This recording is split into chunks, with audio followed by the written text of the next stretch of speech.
The first time the cowboy rode into town with fear in his eyes instead of dust, people noticed. His horse moved slow, like it sensed the weight he carried inside him. Folks paused their chatter as he passed, because cowboys usually came in loud, laughing, cursing, hungry for drink. This one wasn't. His hat sat low, his shoulders bent forward as if he were bracing against bad news that never stopped coming. He didn't go to the saloon. He didn't stop at the doctor's office. He rode straight to the far end of the market where an obese widow sold bread and simple meals from a wooden stall. She was a woman the town loved to mock in whispers, too large, too quiet, too stubborn to apologize for taking up space.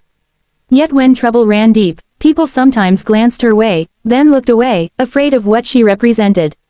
The cowboy dismounted slowly, his hands shook when he tied the reins. "Ma'am," he said, his voice rough, like it hadn't been used much lately.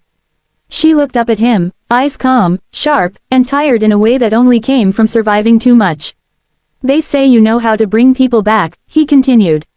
"I've tried everyone else. Doctors, preachers, neighbors." He swallowed hard. "My girl won't eat. Hasn't for weeks. She just stares, breathes, gets smaller every day." The widow didn't answer right away. She watched him the way she watched bread rise, patient, knowing some things couldn't be rushed. Finally, she nodded once.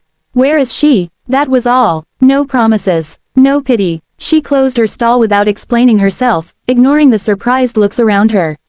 As she climbed into the wagon beside him, the town buzzed quietly. Some scoffed. Some shook their heads. What could she do that trained hands hadn't? The ride was long. Wind carried the smell of dry earth and old fences. The cowboy spoke in pieces, how the girl stopped eating after her mother died, how every bite became a battle, how begging only made her turn her face away. "I'm scared I'll wake up one morning and she won't," he said, staring ahead. The widow listened. She always listened first. When they reached the small ranch house, the air felt heavy, like grief had settled into the walls. Inside, the girl lay on a narrow bed, thin as a whisper. Her eyes followed movement but held no interest. Food trays sat untouched nearby. The widow pulled a chair close and sat down. She didn't tell the girl to eat. Didn't scold or coax. She simply sat there, her presence solid, breathing steady, filling the room without saying a word.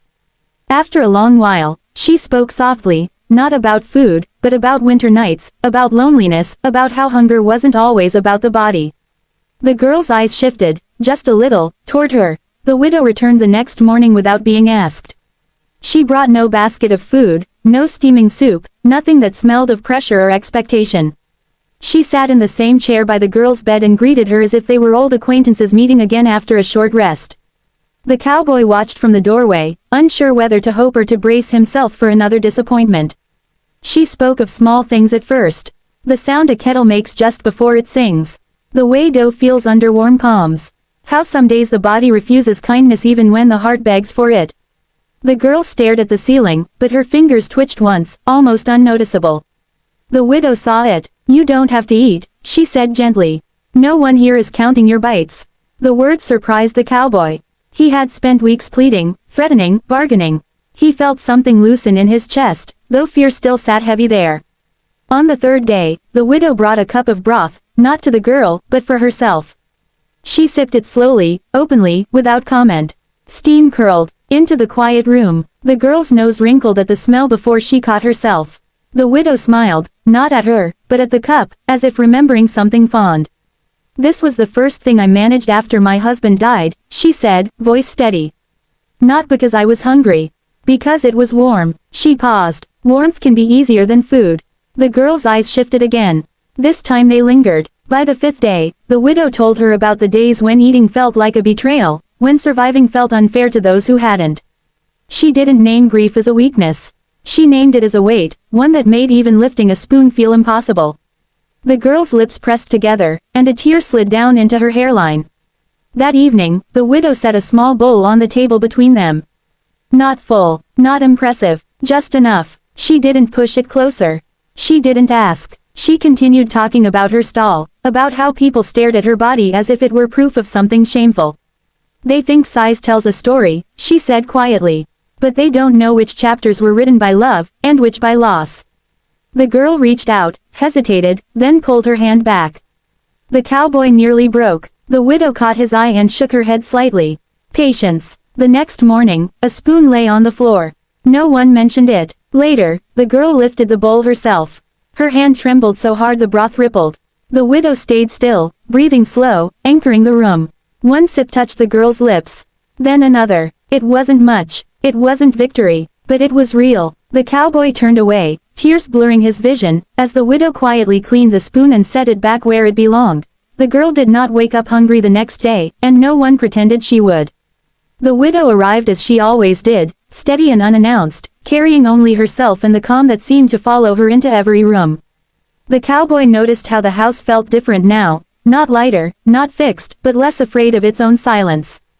The girl sat up for the first time in weeks, wrapped in a blanket that looked too big for her, eyes dull but present. The widow spoke less now. She let quiet do its work. When she did speak, it was to ask the girl what she remembered loving before everything went dark. Not what she missed, not what she lost, what she loved. The question lingered like a door left open. After a long pause, the girl whispered, "Apples. With salt." Her voice cracked from disuse, but the words landed heavy in the room. The widow nodded, as if this mattered deeply. The next day, she brought one apple. Not sliced, not dressed up, just an apple and a small pinch of salt folded into paper. She set it on the table and went on talking about other things, about how taste comes back slowly, like trust, and how the body needs permission before it needs fuel. The girl stared at the apple for a long time. Her fingers brushed its skin, testing its reality. She licked the salt from her fingertip first, a cautious beginning. The widow didn't look directly at her, but she saw everything. The crunch of the first bite sounded too loud in the quiet house. The cowboy froze, afraid to breathe. The girl chewed slowly, tears sliding down her cheeks as if grief and relief had collided. Days passed like this. Small foods, familiar textures, no celebration, no counting. Some days the girl refused everything, and the widow treated those days with the same respect as the others. "Healing isn't a straight road," she said once, mostly to the cowboy.